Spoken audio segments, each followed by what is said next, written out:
Welcome to the podcast that has been delayed and delayed and delayed and delayed. And had a Bastard Child episode and delayed. You're just not going to introduce yourself after that? Yeah, it's the Weeb Conquest podcast. What do you expect? We have the botched intros. An inconsistent upload schedule. That's what I expect. Yeah. Pound it. We are in person this time and not over Discord, which sounded like absolute ass last time. Yeah, and appreciate episode 2 while it's there, because when I get the chance, eventually, it's going in the crypt. It's going in the crypt where it belongs. Anyway, so we've been absent for... You're just actually not going to do introductions, huh? Well, this is Shadow Dragon Petrosanic here, also Tyler, and my co-host... Trev55, aka Travis here. And this episode, Jesus Christ, we've been on delayed for... Like, we didn't even finish, like, the winter shit, and we're already, like, in summer, but summer season kind of blows, so... At least for us, anyway, so... We're basically going to be watching backlog stuff, because we have a ton of that stuff to watch. But that's not for this episode. That's for future episodes that'll take another 6 months, probably, because we are awful at this. Well, also because I actually started working, so... My schedule got kind of fucked, but... And also, your house isn't really the best for recording at the moment, so that also screws stuff up a bit. But... Yeah, well, hey, why, sensible recording times, screw that, 11:23 p.m., let's get it. Let's The origins of the Weeb Conquest. Actually, you want to talk about that real quick? What, no, let's not talk about the fever dream. One day, when you're good boys and girls, and you get us to 1 million subscribers... Bro, that's never gonna happen. We'll be lucky if we get to 20 subscribers. No, it'll happen. We just gotta shill harder. Just, keep shilling. We gotta get PewDiePie shout us out. There we go. Then we'll get everything. No, PewDiePie, don't say the word. PewDiePie, no. Do not say the word. I don't know why I went German with that. I thought it'd sound funnier, but then I was like, he's Swedish. So does that just make it seem like I'm making a Nazi joke? Because that's not what I'm trying to do here. Already not a great start. Yeah, well, recording at 11:30. Before the anime, is there anything else you want to talk about first? No. Is there anything you'd like to talk about?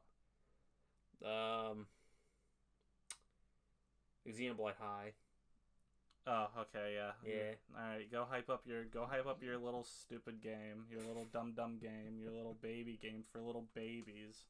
Hey, I mean, it has more freaking depth than most freaking Final Fantasy titles nowadays. I confirm. I don't know.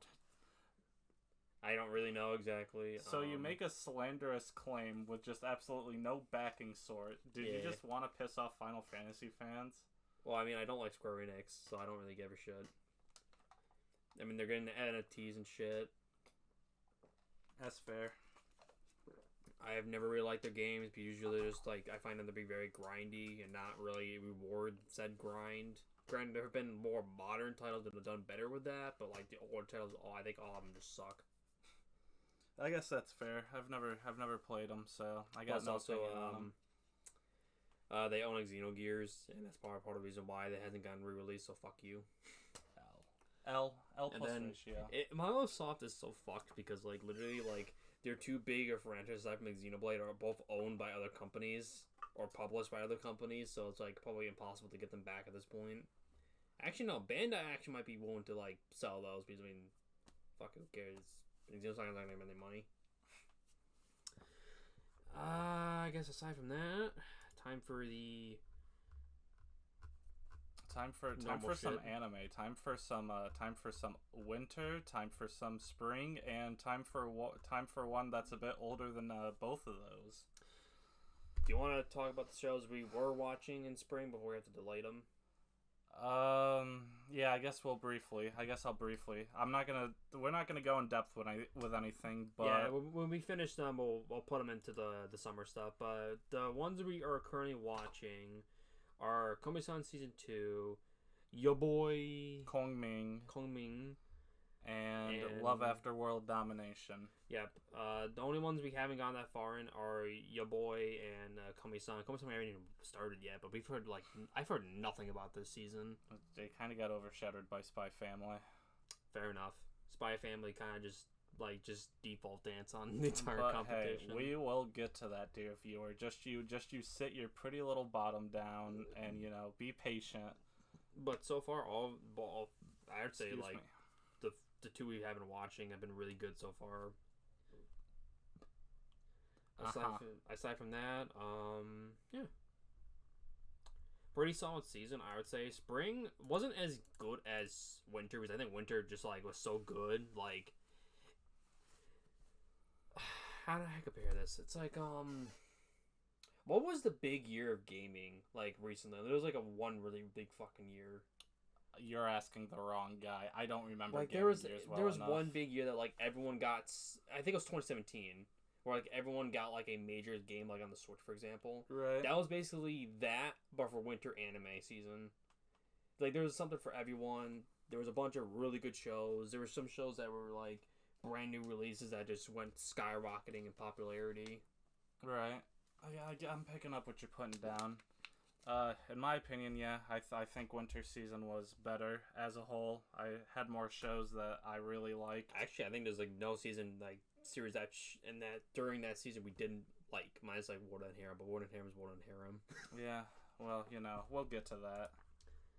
We'll get to it. Just again, viewers, sit your pretty little bottom down and be patient. Us two old grandpas got a bit of stuff to discuss before. Bro, I'm too young to be a grandpa yet. Damn it. You're 57. God damn it. Where did the years go? To not what the hell was that sound? Why? Well, it's a trying to fake crying. That was a fake cry, huh? Yeah. Very cool. Thank you for trying with the bit. It is appreciated. Counterpoint: learn how to fake cry first. Because that sounded like you were trying to be an old man wheezing. That did not sound like crying to me. That sounded like you were going, not. Anyway, first off, shit show Sakugan. Oh boy, disappointment incarnate. God, this show it was. This year's had potential, but it just fell off so hard. I think new format style we should try. Rather than go through episode by episode, I think I'm going to talk my general thoughts on this show and bring up any specific episodes that stand out to me through the notes. And I already know which one I'm going to talk about here. Yeah, that actually makes more sense instead of just going by episode because that took us forever. Oi mate, it's me, Pyro Cynical. I got a 7-hour video about Utopia. Oi mate. I went through and watched that whole thing the last 2 days. Damn. Hey. Anyway. I have not even watched that one yet. I need to go watch that at some point. Honestly, just put it in the background while you're doing something. It's 7 hours, Yeah, fair. Anyway, back to disappointment. Sakugan. Also known as the worst Gurren Lagann ripoff ever to exist. I don't know how many Gurren Lagann ripoffs there are, so well, this is a rip. I'm calling this a rip. I call this a ripoff in the notes, so it's a ripoff. When you put it like that, how can I argue? The only good thing I think of this show was the headshot count.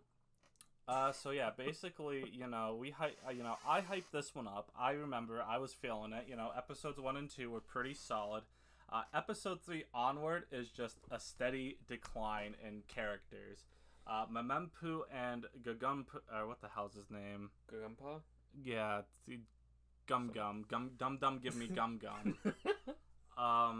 They just become more and more stereotyped and insufferable and Flanderizations of themselves as the show goes on. They just really dropped the ball, and then we didn't even finish the show. We dropped it what was episode 9, I think, because there's a certain episode here where because everything goes to hell, and I'll get to that, but. How could we forget, Tyler? There's more characters than just those two. There's actually 2 other side characters. I don't even remember them at this point. Oh, you'll remember one of them. I remember the black-haired chick, and I remember the red-haired dude. The hacker? Or the gang guy. Is he a hacker or yeah, he's a hacker. He's from Soul Hackers too. What should we call him that? I don't know what the hell you're referencing. It's a new it's a new Atlas game coming out. And it's basically just like, I don't know, like, I've never played the original, but I'm just saying Soul Hackers. There we go. Fair enough, I guess. Get that cheap reference in there. Come on, get us more attention, more clicks, more views. Hey, maybe if I get an Xbox, I might do a freaking. I'll fuck around with that game a bit. I don't know. But yeah, no. None of the characters in this show are good. They all become just obnoxious or forgettable. Honestly, at this point, with now with like spring stuff, honestly, like, this series was bad, but I think there's another series that's like just as bad or even worse. And I'm gonna have fun talking about that one. We'll get to it. But for the specific episode where I fully gave up on it, because I'd been on the fence, you know, it's been a decline since episode 3, but oh boy, episode 8. Episode fucking 8. Episode goddamn motherfucking son of a gun 8.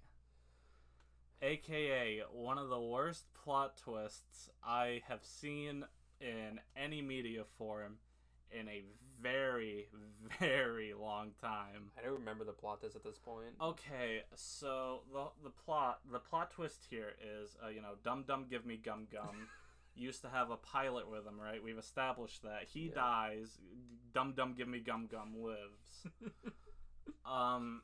So this episode incorporates that by revealing that the pilot had a sibling, that being the black-haired chick side character that you referenced. Oh, now I remember. It's you wanted to kill him. Yep. And what makes this twist absolutely not work in any way, shape, or form is, I swear to you, I promise you, I paid attention to the show. I paid attention to the show enough to recognize that one of the musical tracks had Black Scholars of the Kaihatsu-bu Season 2 soundtrack sampled into it, just to show you how much I paid attention. At no point does it reference this as a motive for this character. It just has her as, like, a bounty hunter who wants to go after Dum Dum Give Me Gum Gum because he owes her money. I like how you call him Dum Dum Give Me Gum Gum. I don't remember his name. Well, I think it's... Oh, it's literally there. I'm still gonna call him Dum Dum Give Me Gum Gum. Fair enough. It works. It's his character, you know. He's stupid dad. He's Peter Griffin. He's the Peter Griffin of anime. He's a stupid white guy. Stupid fat white guy. There you go. So anyway, episode 8. The twist is the black-haired side character chick who's been established as teaming up with Dum Dum Give Me Gum Gum and Memempu because she wants money back from them. It's revealed that she is actually Dum Dum Give Me Gum Gum's mystery partner's sibling. It then goes to the black-haired chick, whose name is Zakaletu, trying to use Memempu as a hostage and legitimately try to kill her, despite showing, like, no ill will towards Memempu at any point. Obviously, you know, it fails, because, you know, anime, you know, she stopped, and then almost, like, immediately forgiven, and then she also, like, immediately forgives Dum Dum Give Me Gum Gum. It's just, let me just... When character trauma just, like, done like that. Yeah, you know, it's got, when you try to murder someone, but you say sorry. Is it too late now to say sorry? Let's see. Here's what I specifically put in my notes. Here's the exact the big text, because we put notes for each episode to give us an idea of what the hell happened. And here I will read all of it. I feel like the twist here would have worked better if it had been built up in any way besides Zakaletu paying Yuri for a job that they don't disclose. Because the twist kind of comes from nowhere, I didn't really feel the emotional tension the show wanted me to feel in this episode. Wouldn't it have been better to characterize Zakaletu as a bit more serious and less like a female Dum Dum Give Me Gum Gum? Like, there are so many things they could have done character and foreshadowing-wise to make this twist work, and they didn't do that. Overall, I'm really disappointed with the writing of this twist. I also don't like how easily they seem to resolve it right at the end of the episode. That didn't feel earned. Yeah. The show sucks. Yeah, it's not great. It's very disappointing because it does have very good writing, I think, in the first 2 episodes at least. Like, it had potential, but it just dropped the ball. And, like, didn't it drop to, like, a 5 or something? I don't remember. Oh, we should probably talk about we dropped. We didn't drop at episode 8. We dropped it at the episode after this. And the reason for that is simple. And that's because episode 9 is, like, a filler episode. Yeah, wasn't it like a beach episode or some shit yes, like that? It's like a mini beach episode, but not really. Memempu goes through the same lesson that she learned earlier in the show. Let's see, what else did I put here? Oh, yes, yep, Dum Dum Give Me Gum Gum and Zach Letu are back on good terms. Like, they barely talk about it. The dynamic does not change at all before and after episode. Like, if you were to, like, watch episode 7 and episode 9, I don't think you'd have any idea, really, that something major happened in episode 8. Because it just feels the exact same, which makes episode's 8 twist even more pointless and terrible. Oh, yeah, I guess the new bad guys were revealed, but we didn't get to them because we just went, fuck this. Yeah, they probably, like, had this, like, backstory, like, oh, they fucked his mother or something. I like how that's your go-to. They fucked his mom. And now he wants revenge. So, yeah, I guess overall thoughts, just bring us there so I can give this show a score rating. I've talked about what I want to talk about. I think I gave this, like, a 4. Oh, I didn't give a score. Ooh, curious. But I think I gave it, like, a 4. I gave it a 4. Give me a second. I can pull up your page real quick. Sponsored by My Anime List. Yeah, My Anime List. The best list for anime.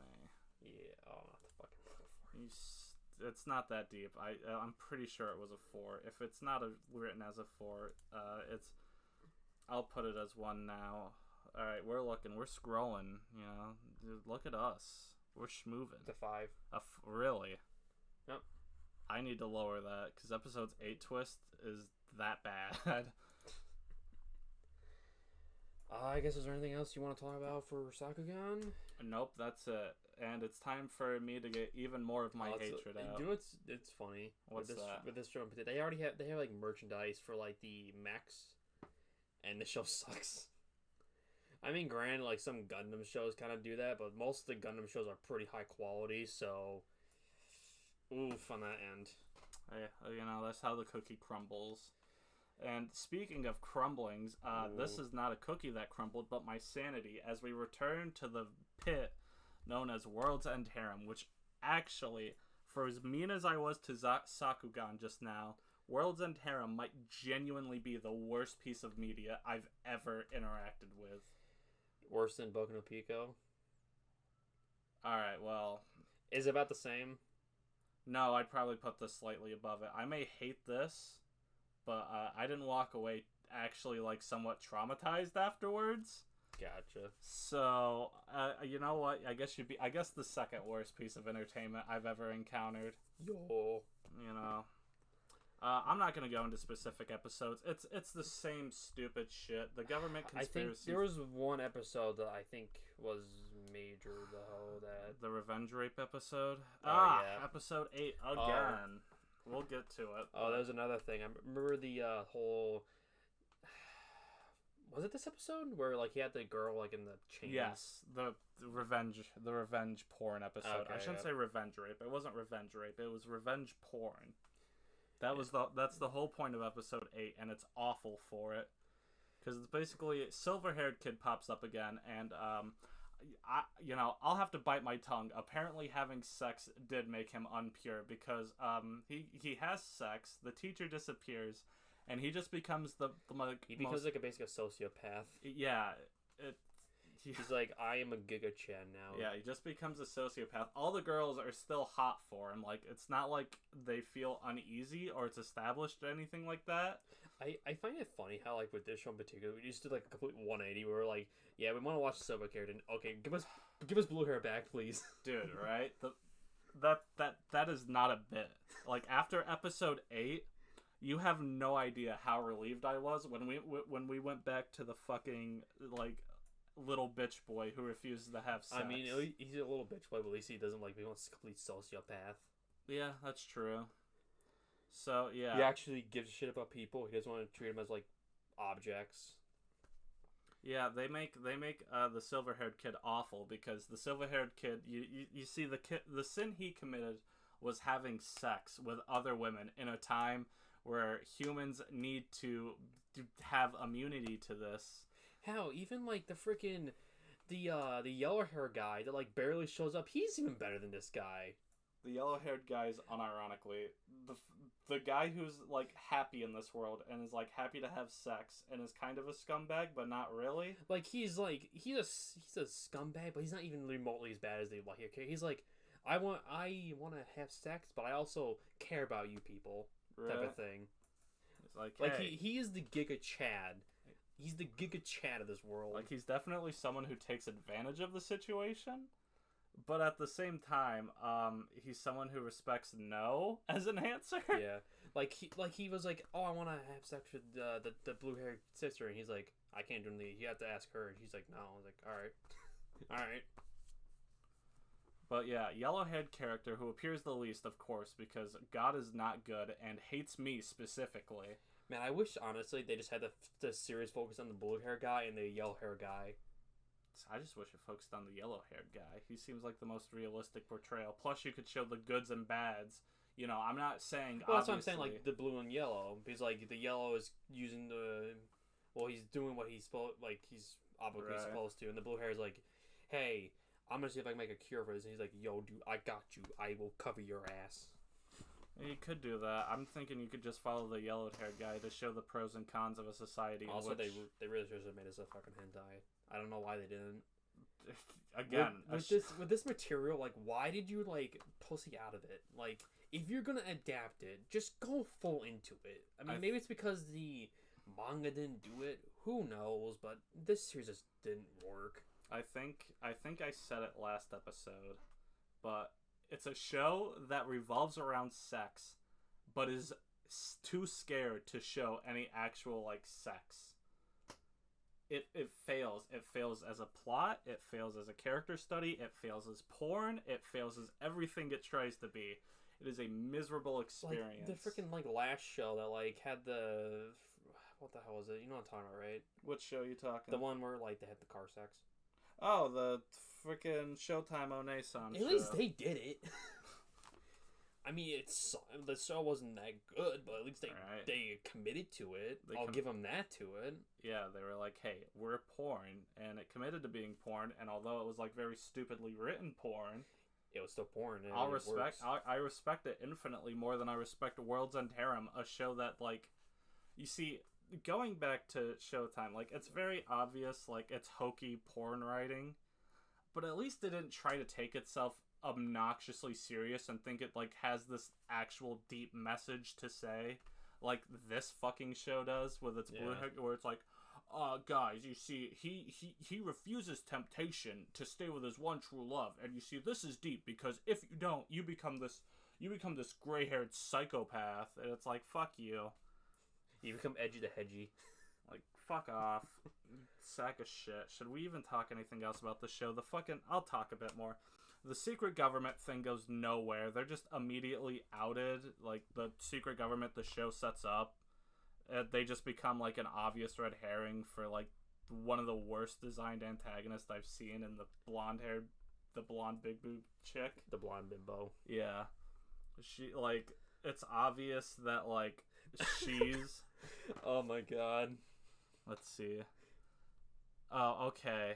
I wrote a thing about this character. Yeah, and it was the character design, like, fuck me. Put on a fucking shirt, you fat cow. Jesus, I forgot you had the fat cow part. You realize cow is like typically like a way to call someone fat, but she's very much in shape. I get what you mean, but like, because her like design is starting to actually like give me freaking brain problems watching this. It's like, Jesus Christ. Like, if you genuinely ever want an example of hypersexualization for the sake of a character that's made specifically for the male audience to ogle at. This blonde-haired chick antagonist from this show would be like the first example I bring up. Actually, in general, like I would say there are many ecchi harem series that just have better quality story, better quality writing, better quality characters, better quality boob physics, and they're like the High School DxD, Monster Musume, and I say Sakura. Those are probably the three I would say to watch over this shit. The biggest diss I can give this show is that Serious Date Alive, for as awful as it is, I would watch that again before I touch this show. Yeah, I can agree on that. And that's all I'm gonna. Oh no, I gotta score. I gotta give this thing a rating. I've talked about it in general. Zero. A 0 out of 10. Actual garbage. Yeah, I think I gave it like a 3. Don't watch it. Don't even irony watch it. There is no enjoyment to be had. Basically, just watch any other ecchi harem series. Like, they're just way better at this point. Heck, just go watch hentai. If you want like this type of shit, go watch a hentai. Just watch porn. Watch porn. Yeah, this show doesn't really deserve the time of day. It really, I don't think it should have been made, really, to be honest. Like, I understand, like, oh, we gotta adapt, what the fuck we're gonna get our hands on, but still, it's like, there are some series that don't deserve an adaptation. This is one of them. Just watch porn. Because, like, this show could have, like, been easily something that actually has quality behind it, has good writing. Heck, it could even be a freaking ecchi harem series and still be better than this. Oh, yeah, it has ingredients there, like, ideas there. But they just don't develop them at all. They don't explore it. They don't do anything unique with it. It just kind of just is there. Yeah, the author is just a bit of an incompetent hack who thinks he's smarter than he is at points. Granted, I'll give him this. Don't want to say the Rent a Girlfriend author is like almost just as bad as him at this point. That's a you opinion. I haven't touched Rent a Girlfriend and I don't intend to.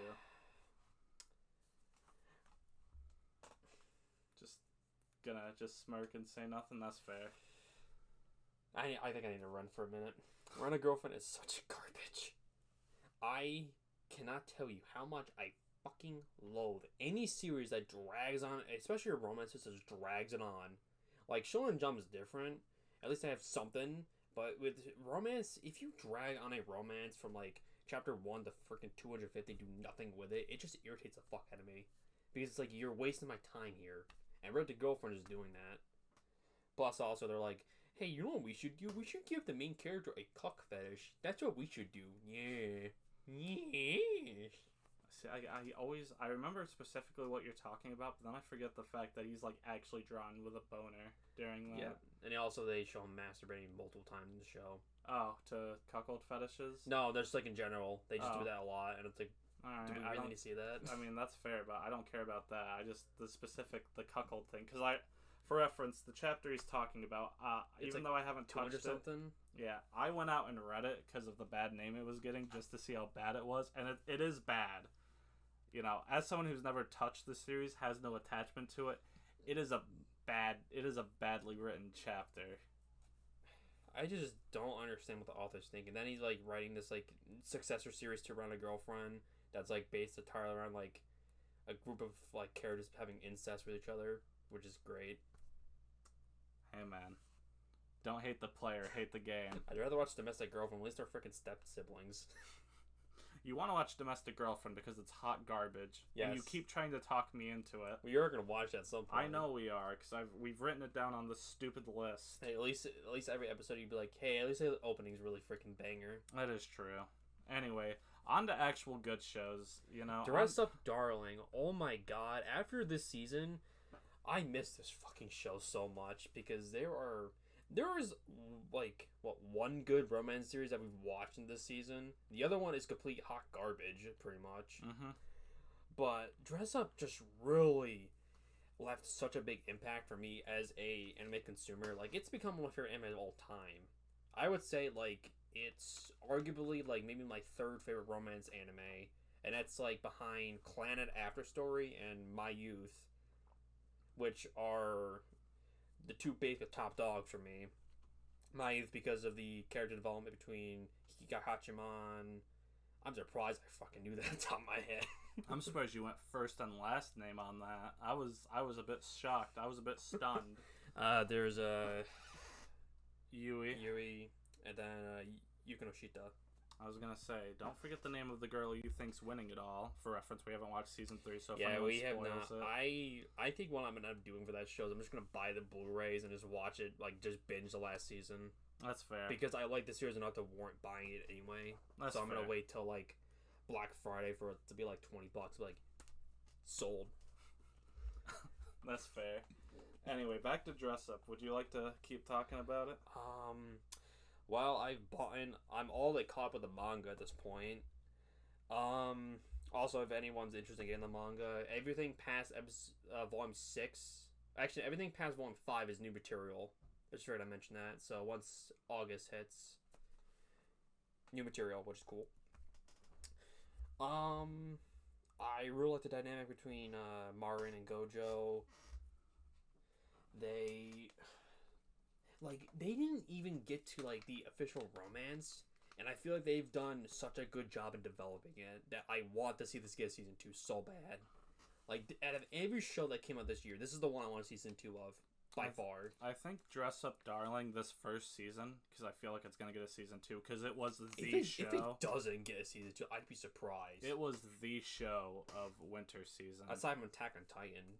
Right? Like, when you stand toe-to-toe with Attack on Titan for a season, that is balls. They have big-ass freaking balls for that. I think Dress Up Darling is a prime example of a slow burn working, and that you don't need a romance immediately to make a series work. But you have to have one important thing. Progression. Also, good character writing as well. Yes, that as well. And have it feel, like, natural, because, like, some romance series just kind of rush into it, or they do like some other series do is like, oh, we're just gonna time skip into it. Gojo and Marin feel like very realistic. It takes longer for them to develop, and then Marin slowly develops her feelings for Gojo as like I think episode 4 I want to say is when they start like progressing further and further to it. Right. And then like the constant like cosplay stuff allows them to like keep interacting further and further, meet new people type of thing. Right. Heck, even the fan service I think is better than fucking Warden Harem, and they don't even show the titty. Dude, the rom-com show had better fan service than the show that was basically porn. That says a lot.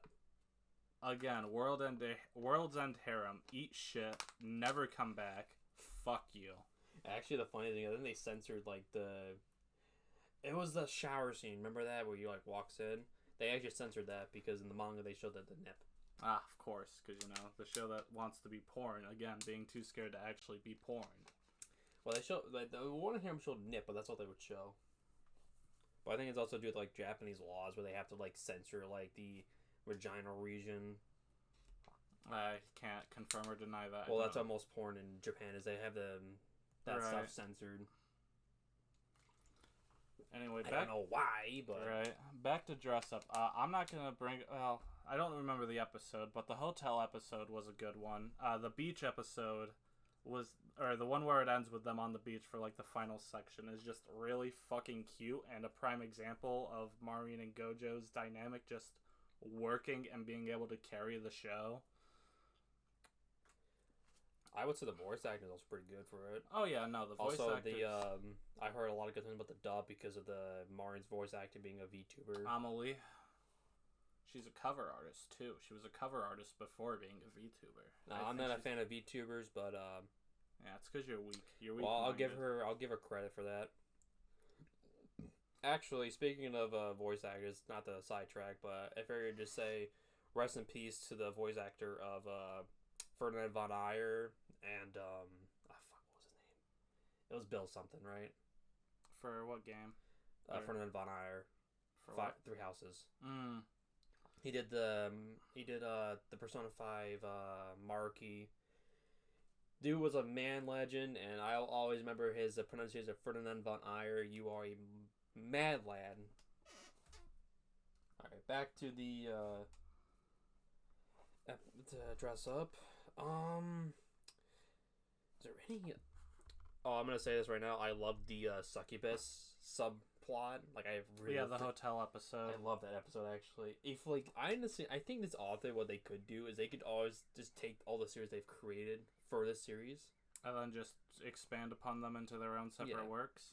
Yeah, I could see that working. Nice freaking car alarm. Hey man, fuck you. Well, I mean, if you hear car alarm, thanks, jackass. That's how it goes on this side of the street. What else?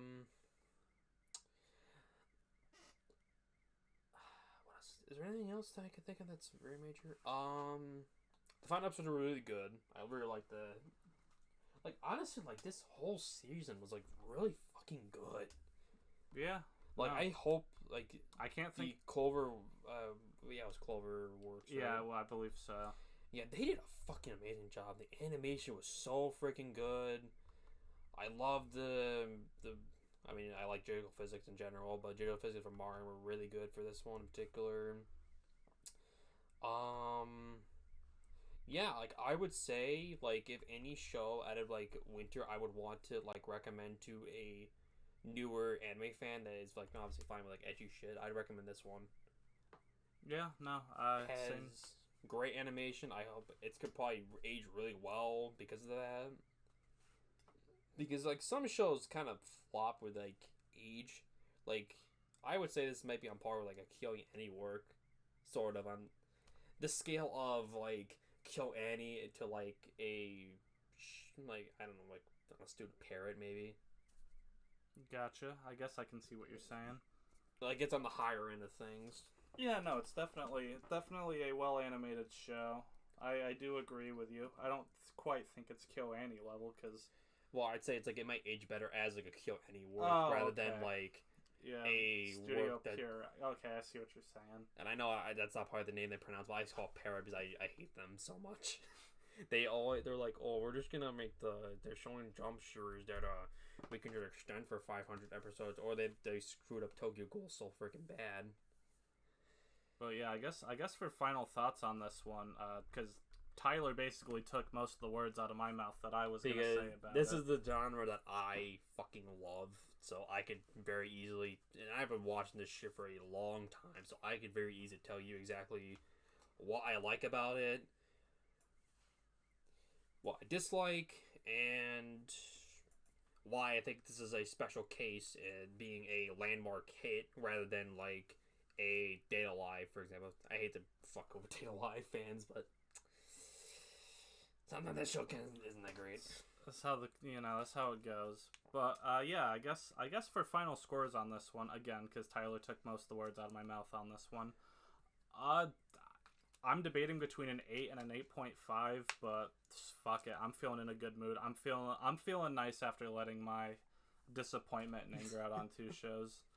I'm thinking an 8.5 on this one. I get it's not some people's cup of tea. I get some people are saying it's an incel show, which I disagree with that argument entirely. An incel show? I've seen some takes like that. They're saying people fucking... It's like the argument is that, it's just the nice guy argument, except Gojo is more than a nice guy. He's a fully fleshed out character. He has problems, he has stuff he worries about, he clearly makes mistakes as well, and it's not just like, it's like, it doesn't say Gojo's always in the right. That's not even close to what happens. Like, obviously him and Maureen don't argue, which I guess if you want to watch people argue a bit more, I guess. Just go watch a freaking drama from America. There you go. There's your argument. Go watch any freaking drama. I think of what this show tries to do, which is trying to be like a cute little rom-com show between two people who are, one introvert, one extrovert. I think the show fucking what home runs that out the fucking park. It does such a goddamn good job with it. This is a show that I'm genuinely hoping the season 2 happens. I feel confident in it, and I want it to happen because this is a show that deserves it. Like, even if, like, Japan's, like, iffy on it, like, the American people that, like, actually, like, release, like, dude, you gotta do this. You gotta make this. Like, I believe it was on, like, the top charts for, like, Crunchyroll for a while. Like, for both Mari and Gojo for, like, best character. I think the shows in general are, like, pretty high up there, so... And like I said, it's going toe-to-toe Attack on Titan, which Attack on Titan at this point has become a Titan in itself. In the genre. I see what you did there. Very clever. Very clever. Fuck you. Also, it's funny how, like, Attack on Titan, like, is rised above, and then My Hero just flopped. Season 6, huh? Hopefully it picks up from where Season 5 left off. Well, I'm not talking about more of these seasons. It's more just, like, the overall, like, rushed content, apparently. Because we, obviously, like, me... Well, I should probably clarify. Me and Travis have not been keeping up with, like, it as, like, the manga comes out. But we watch the animes, like, as they air. Mm-hmm. Minus me, I've kind of go on and off with the series. I will try to finish 5 before 6 comes out, though. But yeah, you want to give a... Going back to the main topic, would you like to give a score rating for My Dress Up, or do you got some more things you want to say? First off, I want to say, like, the fucking music of the show is really good. Like, I loved a lot of the sexy jazz they had. I love the ending theme. The opening was good. Like, in general, like, this show was just so confidently made that they did a fucking good job of the show. I forgot to talk about the ending. The ending animation is fucking so adorable. If you want everything that's, like, cute about this fucking show, watch that ending. Oh. And if you want, like, more of the, you know, comedic / ecchi tone, you watch the opening. But for me, the ending, that ending is probably, you know, honestly, I think it's my second favorite, because there is a show that tops it, surprisingly, in terms of best ending of this year for me, and we'll get to that. I don't see it on the notes, but I know what fucking show it is. Also, released a Blu-ray. I will pre-order it. I don't care if it's $80. I don't care if it's $100. I am buying this series. Score rating? I would say... I'm giving it a 9 out of 10, and I feel like this has definitely become a classic in the romance genre. And, yeah, I think this, in general, if basically, out of everything on this series, like, from this year, watch Dress Up. If you like Attack on Titan, watch Attack on Titan. Stay the fuck away from World and Harem. World and Harem is fucking dog cheeks. Stay away from it. Sakugan is, just ass cheeks. Yeah, Sakugan's also dog cheeks, but not as dog cheeks as World End. My Dress Up, though, very good. Do go out of your way to watch it if you're into rom-coms and can deal with a bit more fan servicey, ecchi type show. Yeah, but it's not like as bad as like DxD, for example. Well, yeah, no, obviously, but you know, figure just give that warning anywho. Also, man, that episode 2, man, they're trying to get people's feet fetishes. Speaking of content warnings, yeah, if you're not a fan of gore. Well, I guess it's not super gory. Well, it's not gore. It's more like a very dark themes at the moment. Yeah. If you're like not a genocide. Yeah, if you're not comfortable with the topics of like genocide, war, etc. Yeah. Maybe stay away from Attack on Titan. Well, I mean, you can watch the earlier seasons. Oh yeah, up to like season 3, but after that, probably just dip and fan theory your ending.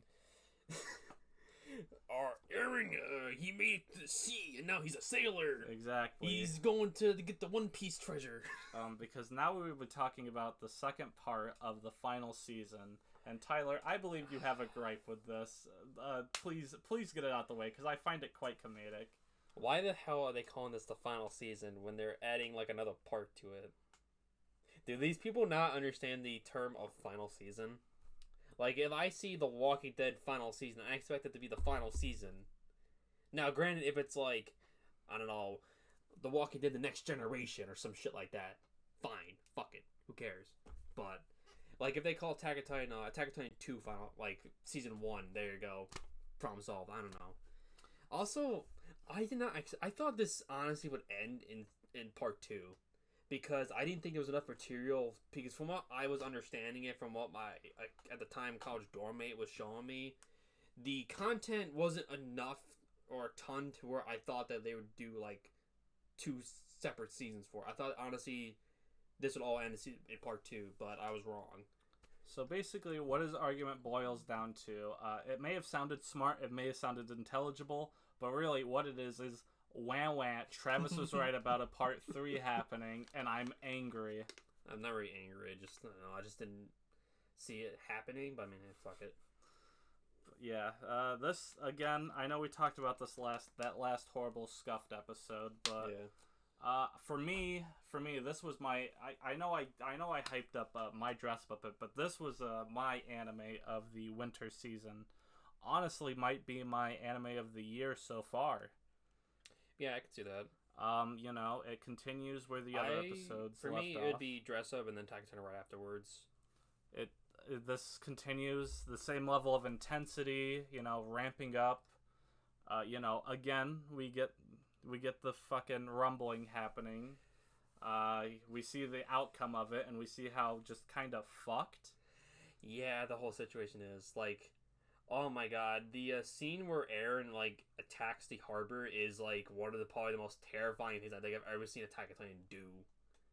Like, how much would you shit your pants seeing that coming on the border? Yeah, no, it's just you just know you're dead. You're not making it. I think a lot of people be like, where are the shotguns at? Okay. Yeah, no, it does not get better as the show. Eren, as the kids say, Eren stays winning. Everyone else who is not Eren loses horribly. Maybe they get a few minor victories, but in comparison to what Eren is able to achieve, not a lot. They are very much in a fucked situation. Yep. And it feels natural. It feels earned. And it's nice to say that about an anime villain winning. Oh. It feels very earned, and everything makes sense as it's happened. And it looks like you want to say something. I remember one of my gripes I had with this fucking show is that the recoil with certain weapons that made no sense. Like, when, for example, the little girl character firing off an anti-tank rifle, essentially, makes no fucking sense. Because I'm like, I'm sorry, you cannot explain to me how strong she is. I don't care.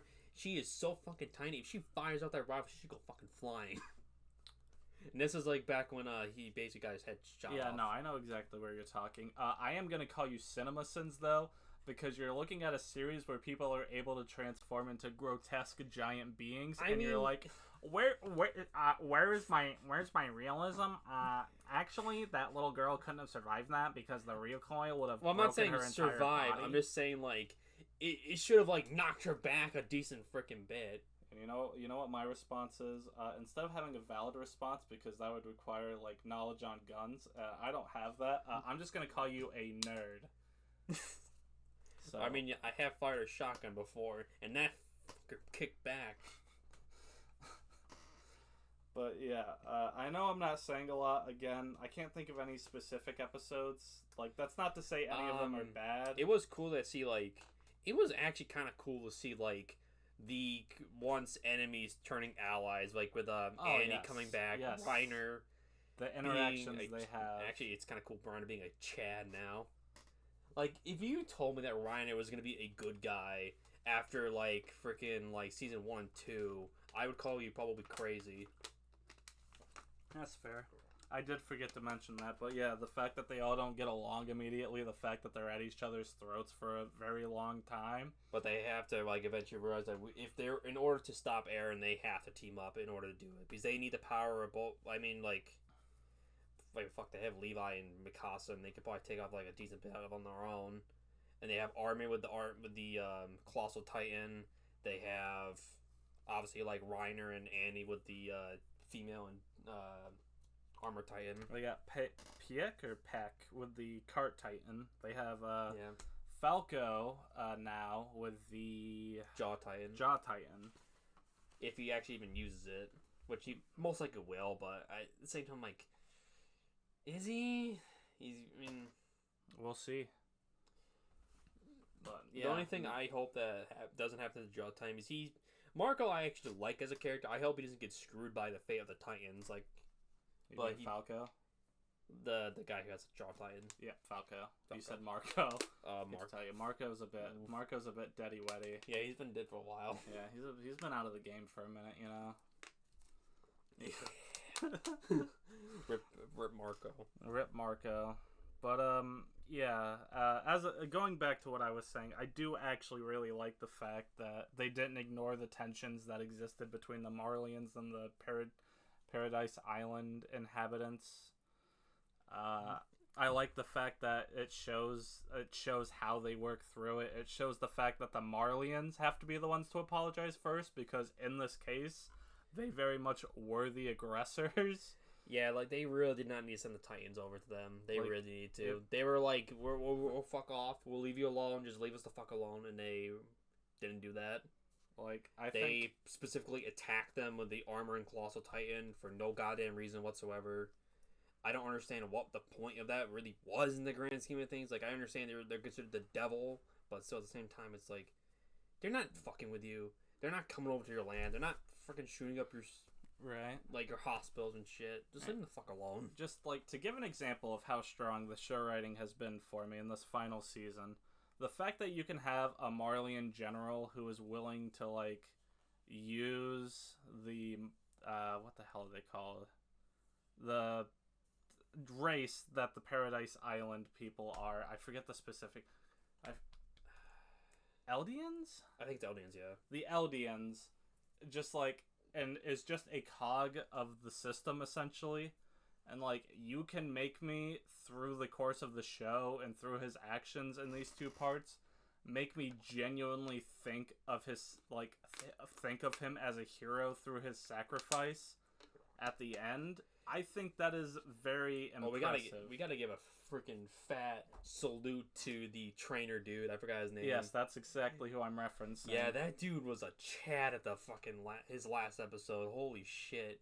Like, the fact that you can take a character who is essentially meant to kind of show what's wrong with Marley and their philosophy, and show him evolve and change to the point to where him dying, I actually feel bad about. No, I was actually representing the other character. The trainer dude from the oh, you're talking Paradise. Yes, you're talking both of them Paradise. were Giga Chads. Yes, okay.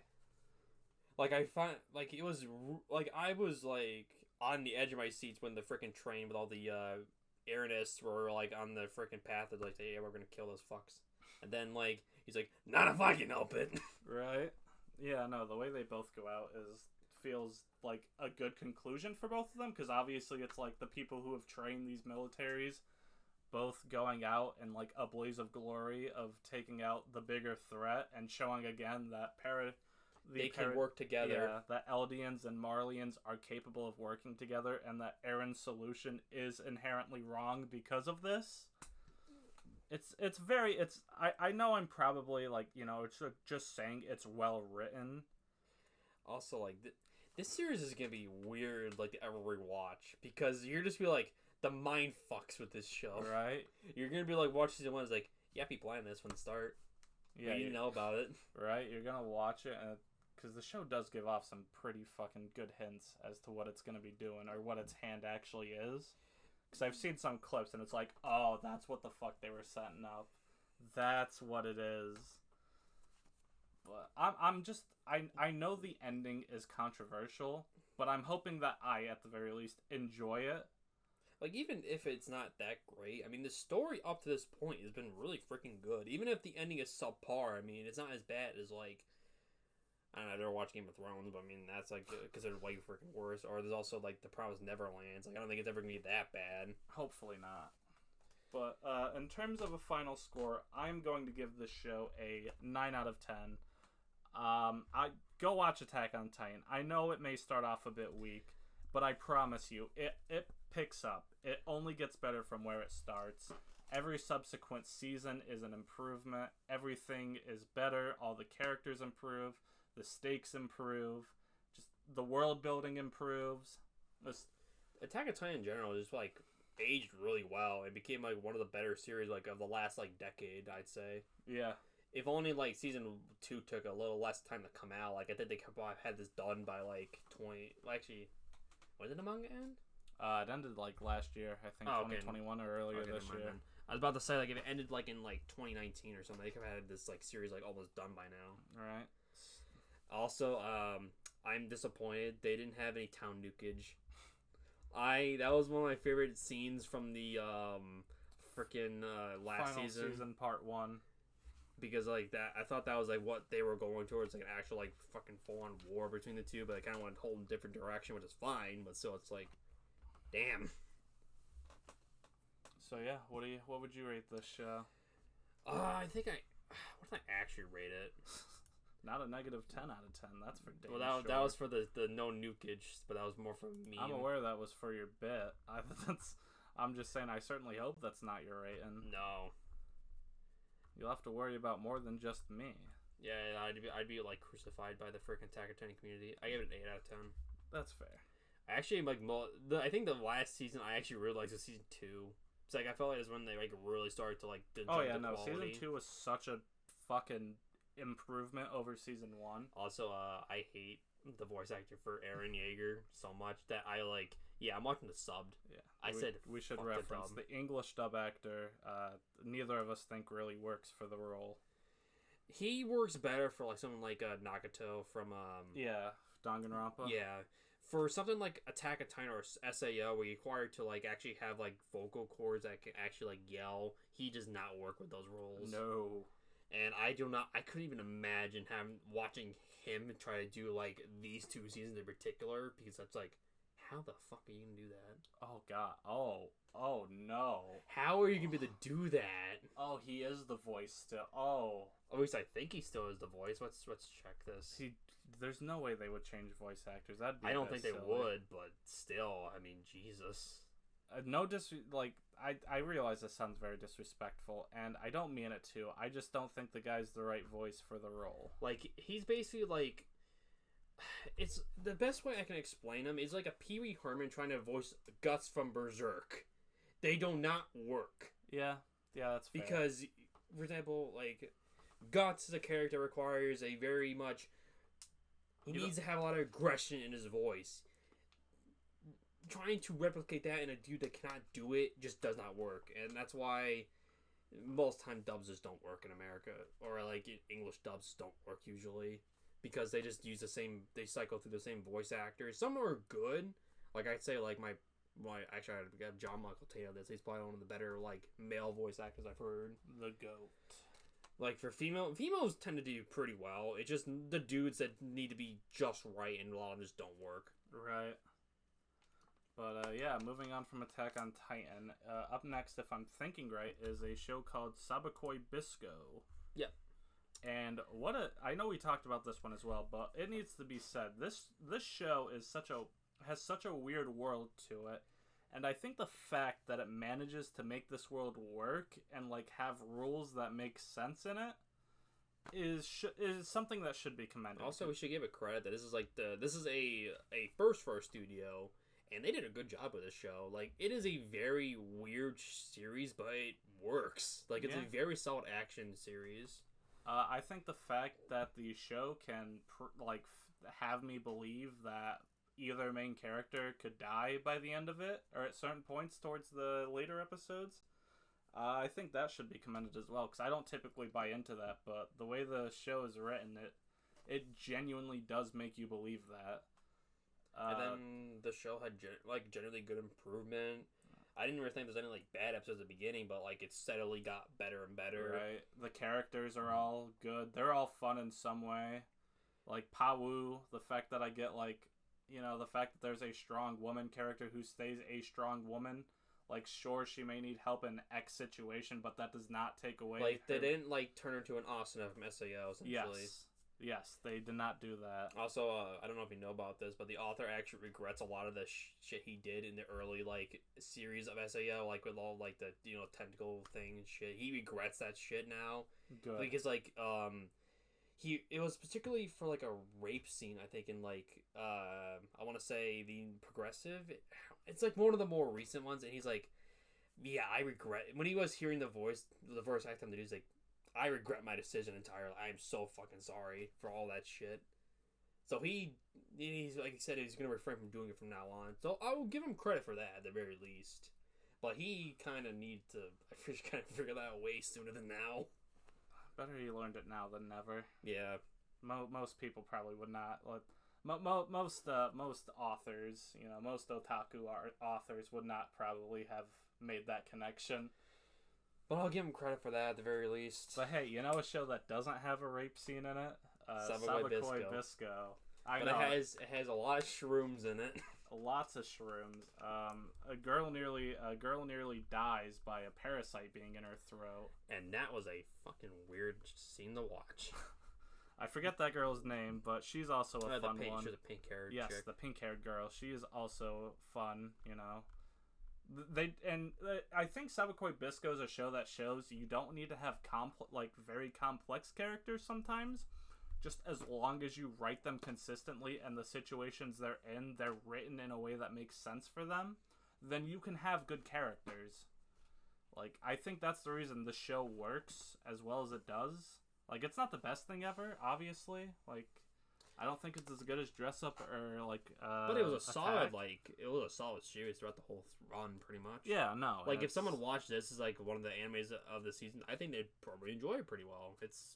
Has a solid story. It's a new, obviously, like I said earlier, it's a new studio, and they're ex-Studio Dean people, I believe. Yeah. I think in particular the ones that worked on, I want to say Fate Stay Night, but I'm not entirely sure, so do not quote me on that. Oh, and I do got to give props to the villain, because although he's a coward little shit, he's written kind of like outsmarting the heroes at certain points, and it makes sense. And when he gets outsmarted or outmuscled by the heroes, it makes sense, like, as to why he becomes a coward little shit. Also, so it seems like a lot more earned rather than, like, other shows that just don't do that. Right. And then they're like, oh, yeah, he won. Like, or, like, SAL's a good example of that. Like, oh, Kira's obviously going to win. He has the freaking dual world. Right, whereas this villain's able to put both heroes in situations where you're like, oh, shit, I think he might actually, like, I don't think he's winning here, but he might still, like, manage to kill them off.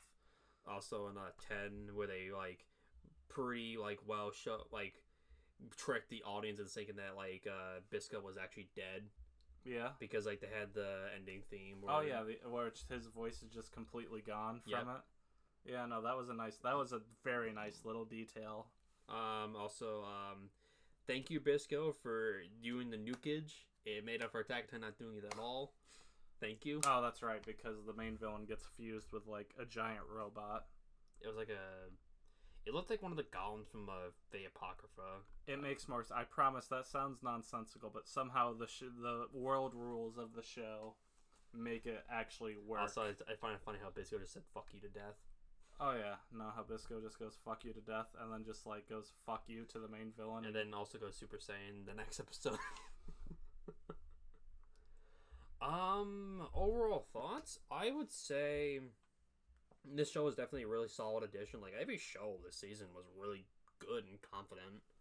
I don't think, at least the ones we watched, outside of World's End Harem. Yeah, that one. Yeah, I think, what did I give it? Yeah, I think we both give it a 7 out of 10 for this one. Yeah. This is a very solid one. I'd recommend it. If you want something a bit more weird and out there in terms of the world it presents, I would very much recommend Sabakoi Bisco. Also, I hope that the studio does well, because they did a good job with this series. They did really good with the action scenes, especially, which, for, like, a first-time studio, even if, like, they've had, like, veteran help, right, that's still pretty impressive. And now for the final winter show, we got I believe 2 spring shows after this to talk about. Miss Kuroitsu.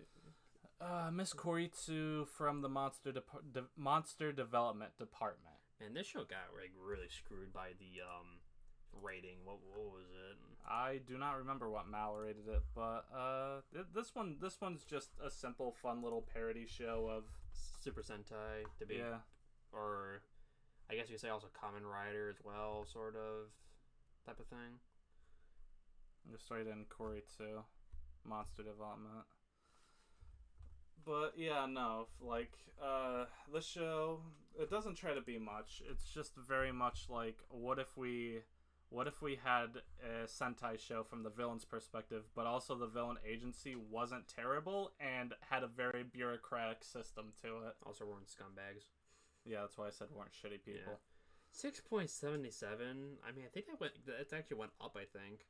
I think it deserves a bit better than that. I think it at least deserves 7. Just a straight up 7. Right. This show definitely doesn't deserve, like, this low of a rating. It was actually pretty funny in some episodes. Granted, there were some missed episodes, but you can't be perfect all the time. Right. like, not every show can be perfect. There are definitely some slog episodes that, go on a bit longer. Like, the whole episode of Frankenstein being an idol. I didn't think that needed to be a whole episode. But you also have some, like, simple, solid ones, like, I want to say there was, like, a beach episode somewhere that I remember being fun. You have fun character dynamics, like with Wolf and Kuroitsu, the Bird and Hydra. The kind of rivalry between Wolf and, like, the cat monster girl from the other evil agency, which the episode they're introduced in, I'd say, would be another one of the slog episodes, or at least slog segments. Also, it's kind of cool at the end where they're like, yeah, we gotta beat up this one villain who's just a douche. They have to beat up American globalization. Get America out of here. They had to combine the Super Sentai and the monsters and be like, yeah, fuck you. It's quite literally like blatant nationalism, but it's also kind of funny. And as an American, I was not offended by it. Because sometimes an American company just needs to get their ass kicked by the monsters and Super Sentais of a country.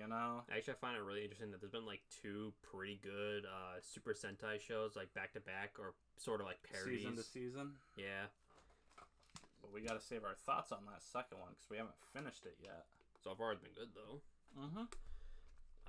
But yeah, not too much to say about this one. I ended up giving it a 7 myself.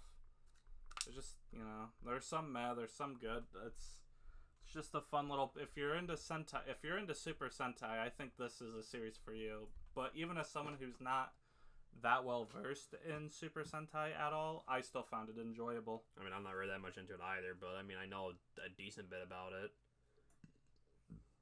But yeah, I'd say this show definitely. I like that this show had better sexual tension than Warden Harem. We're just gonna keep burning that bridge into the ground. Fuck that show. Well, I think that's the end of the... That's the end of the winter. Yep. Next now we have 2 spring shows. Yep. And the first one is going to be probably what'll be my show of the season. I don't see anything beating this. And what I think has the best ending of all of this year... Spy X Family, and let me just gush about this ending, the animation hitting with the music, the fact that it's all from Anya's point of view, the fact that all the visuals easily connect with it being Anya's point of view, the fact that when it gets like the beat drops is when you get Yor and Lloyd appearing and they're dancing. The dancing is cute. Oh man, people can hype up the opening. I don't know if they are, but the ending. Yeah, I'm just gonna say it. The ending clears the opening out of the fucking water. The opening's good, but... off topic, but I think there's maybe going to be one show that might rival my number 1 anime of the season, or year, actually. I think it might be Witcher Mercury for Gundam. Because that one sounds like it's going to be a fun time.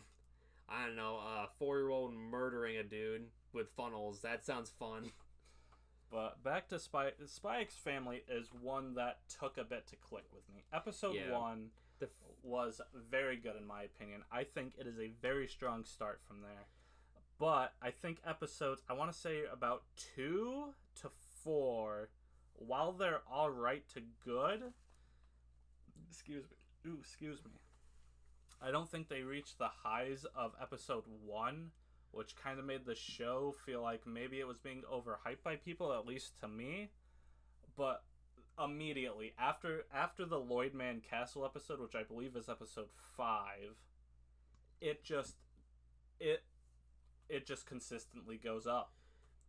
It just goes up. It clicks. Everything that I didn't think was clicking fully. Yeah, you were actually laughing a lot during that episode. I remember that. Yes. The show had me laughing. To be fair, the characters were already there, because episode 4 is the school interview, and I think the school interview segment is very good. For me in particular, Spy X Family took a bit longer than you for me to actually click. I think it's, what did I rate it as? I think you probably gave it a 7. I don't think I gave it a 7. I think I gave it I want to say an 8, but I want to just check just to be sure. But the reason why it took me a longer to click is that I just didn't feel like it was hitting the right jives with me yet, because it takes a lot for me to like a comedy series, because those just do not work with me most of the time when it comes to anime, because either the jokes is I don't understand them because I'm a retarded American. What do you expect? And also just because I don't know, it takes a lot to make me laugh. I usually laugh at dumb shit, but I can't really laugh for like confident writing usually. I get you. Where is did I pass? Let's see. Did you pass it? I passed it. Oh, there it is. 8. Okay. Because I may have been 8. I think for me, the first episode was good, but I feel like when they introduced Yor and they like actually started to get the full character dynamic, it started to work a lot more. I mean, obviously, like your big. Oh yeah, Yor's a great character. Big booby milf. Mommy. Hey man, mommy milkers. Mommy. Mama.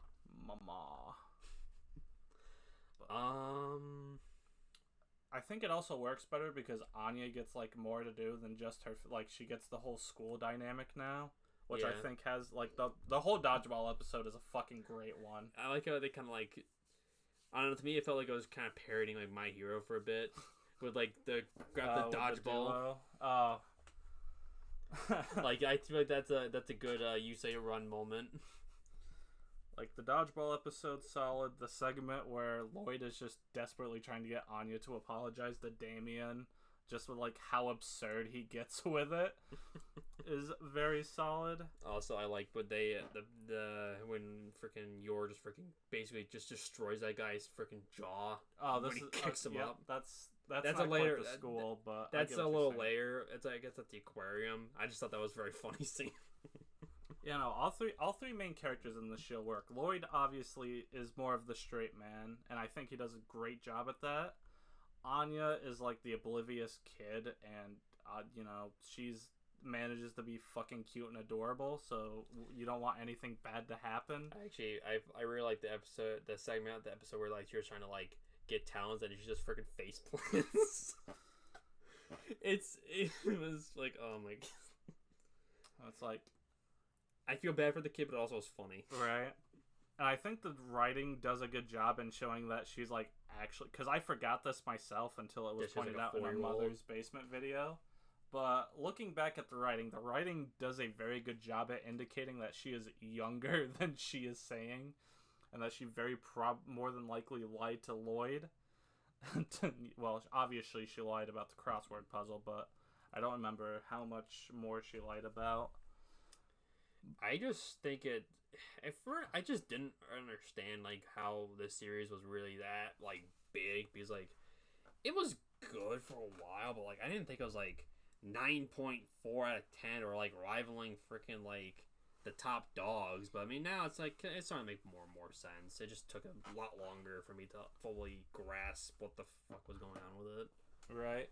Also, going back to characters, because I forgot to mention her, Yor being the airheaded, but also going to fuck you up if you piss her off, or at least if you're not within her family, I should say, or if you're not someone she works with. If you're very much just a random person and you try to harm anyone she knows, she will fuck you up. And I think that works as both showing how much she cares for people and also as comedy. For example, the aquarium section, it like clearly she sees Anya, so that shows how much she cares about Anya, but also the visual of her kicking someone so hard their fucking head gets stuck to a ceiling is really or good like one. When she takes on a cow like with ease. when she hits the pressure points of the cow to make it pass out. But yeah, no, just this one I believe I gave an 8 out of 10 because of those episodes I felt somewhat iffy on. But I could very easily see this being someone's anime. Remember the dodgeball episode where they had the big ass dude? That was episode. I thought that guy was Lloyd the entire time, which is funny. I think I've heard other people have that thought where they're like, "Oh, I thought it was gonna be Lloyd the whole time," but then that flashback happened. You have this grown muscular kid, and then he just Daddy? It's funny if you still think that's the kid's like, what the fuck, Daddy? Oh my god, that was Yeah, no, just the show is very. I'm very much looking forward to the second half of it.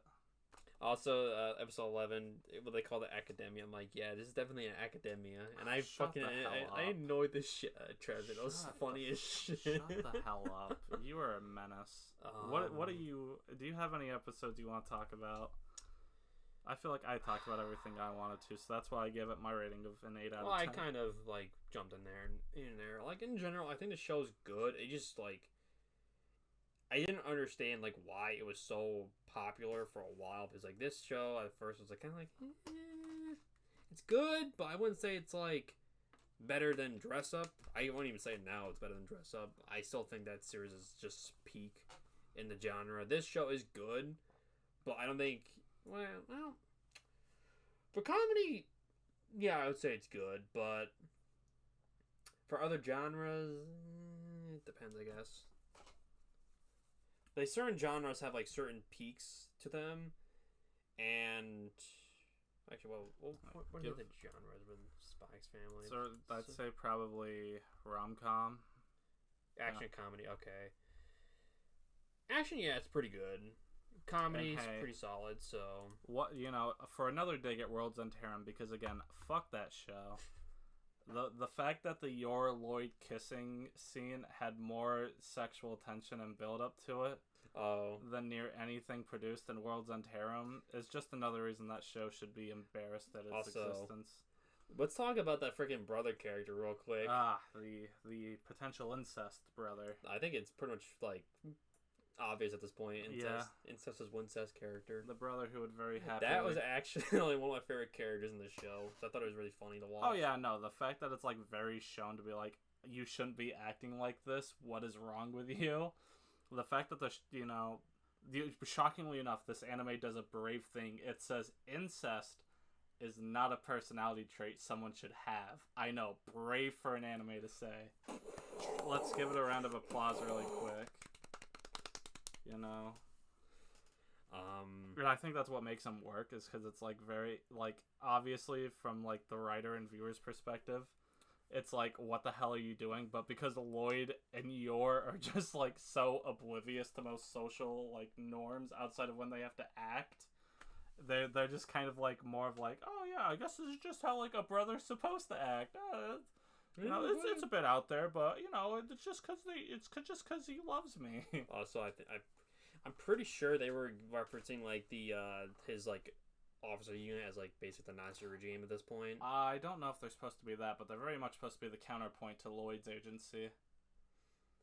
Well, I figured they seem more like, I mean, granted, they have like freaking camps and shit, but like that's what I get the feel from them is like fucked up people pretty much.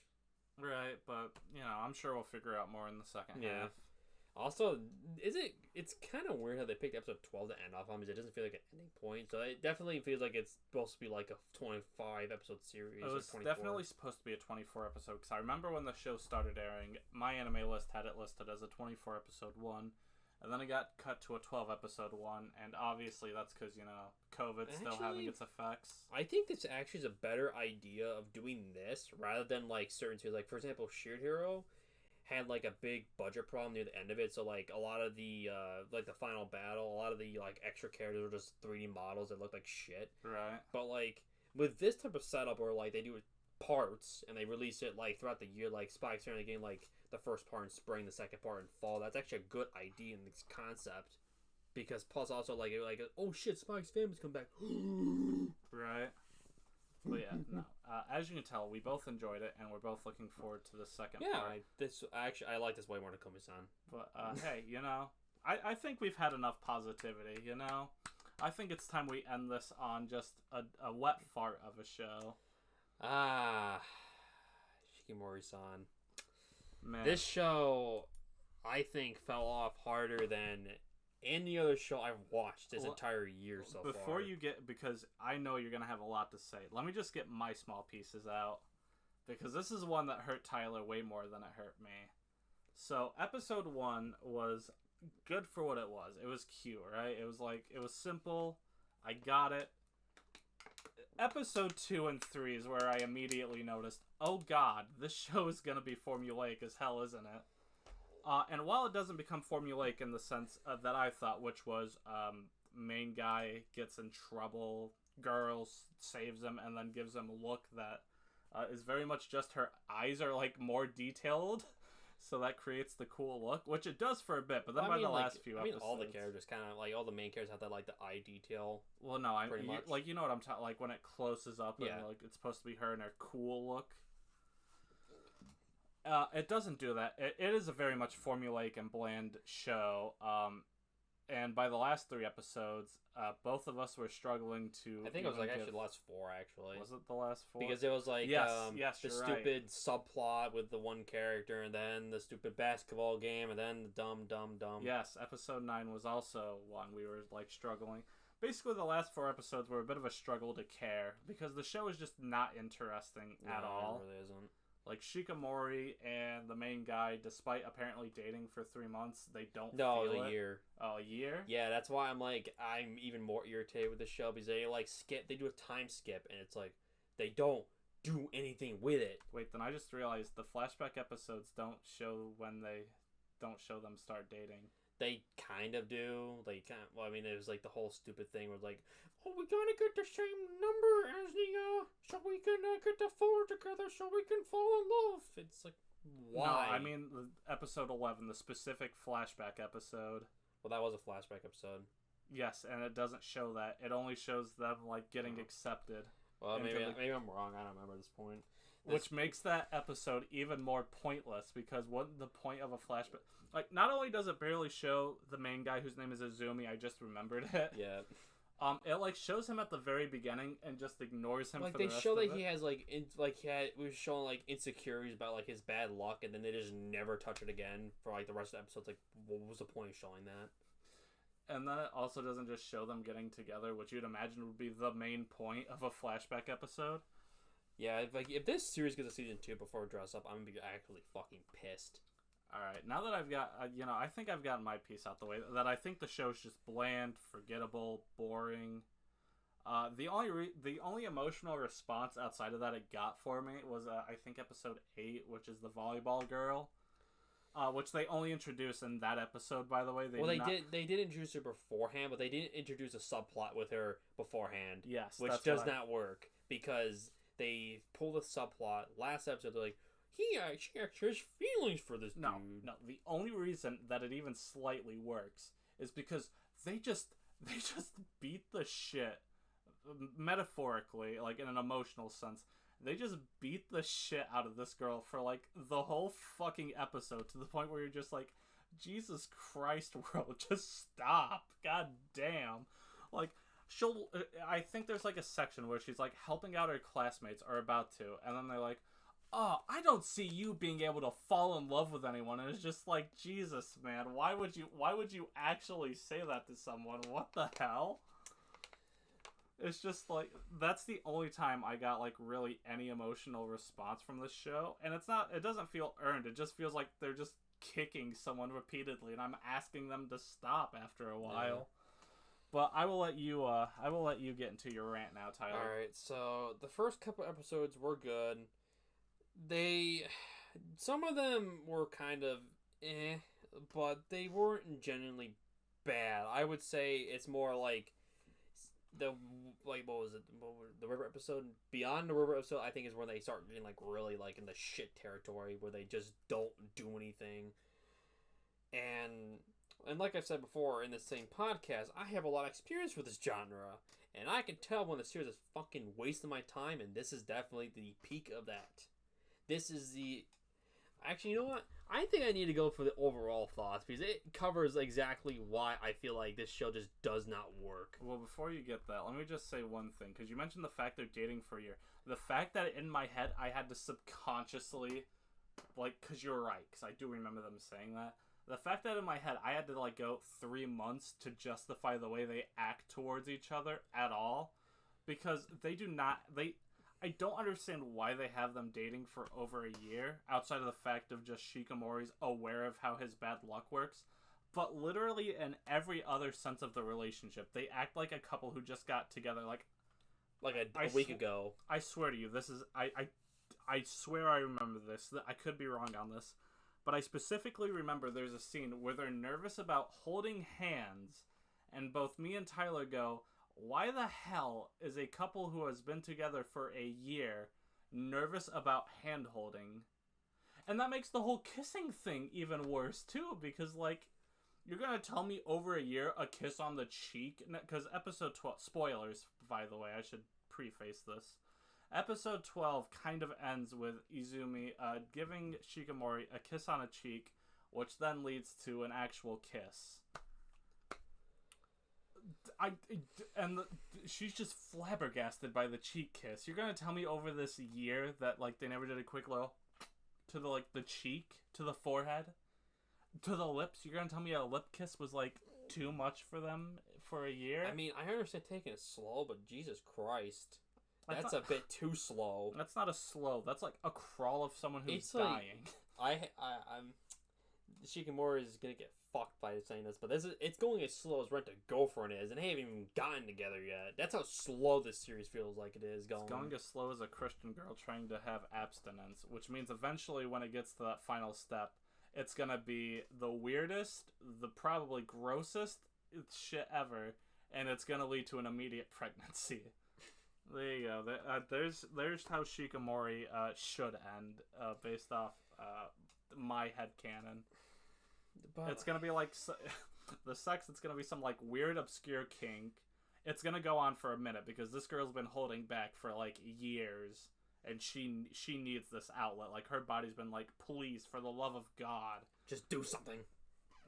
It's gonna be freaky. Neither of them are gonna walk out the same, and pregnancy will be the end result. There's my headcanon for how sex for Shikimori and Izumi goes when they're adults, I should say. Obviously thinking of them as adults before someone tries calling me anything. Close to this point. Like, I think Shikimori was saying like you're 17 in like the latest episode. I'm sure, but I don't need like someone to hear that bit and think of it as anything more than a joke segment, and also be like, pedophile. No, I promise you, Marin and Kitagawa and Gojo are like freaking 15, 16, something like that. No, damn it. Fuck it. Who cares at this point? It's anime. It's kind of the mindset you gotta take with this, unfortunately. Sometimes. Plus, at least like it's better than that than like a 15-year-old dating like a 40-year-old. All right, that's at least better by a long shot. Yeah, you got me there. Because I mean, like, I remember after, I know this is a fucking off-topic name, but after the Rain, I believe what the name was. I don't remember exactly the ages, but I remember there was a high school girl and a 40-something-year-old dude. You just answered the question to a show I'd been curious about for a minute. Yeah, because I thought about that show randomly the other day, but I, for the life of me, could not remember the name of it. I think it's after the Rain, I think. So I did watch it, I just don't remember much about it, but... But anyway, back to your Shikimori rant. Get to your overall thoughts section, my good sir. Let it all... I roasted this serious hard. Okay, so...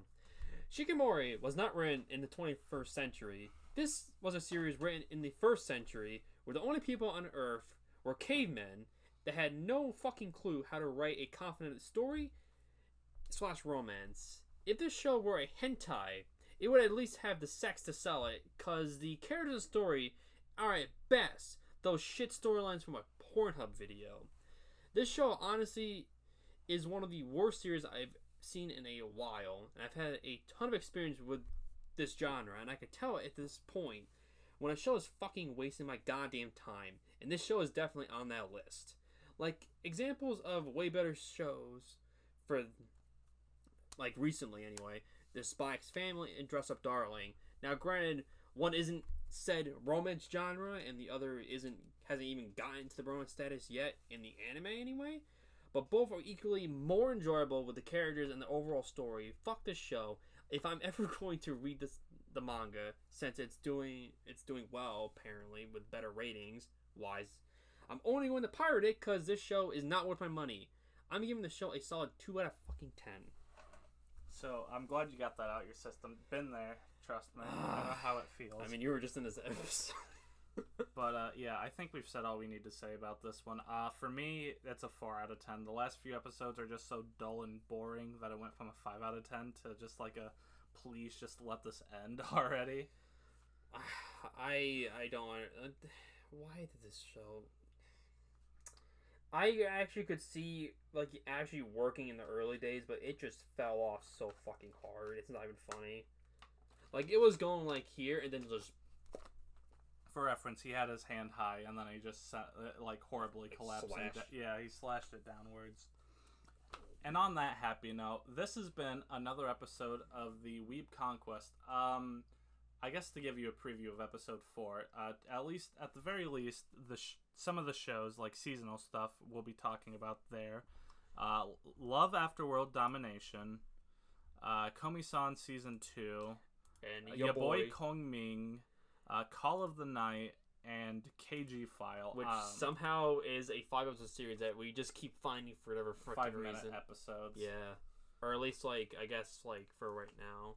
I believe, from the looks of it, I think episode 4 will probably be the first time where we're really touching non-seasonal shows or shows that haven't released very recently.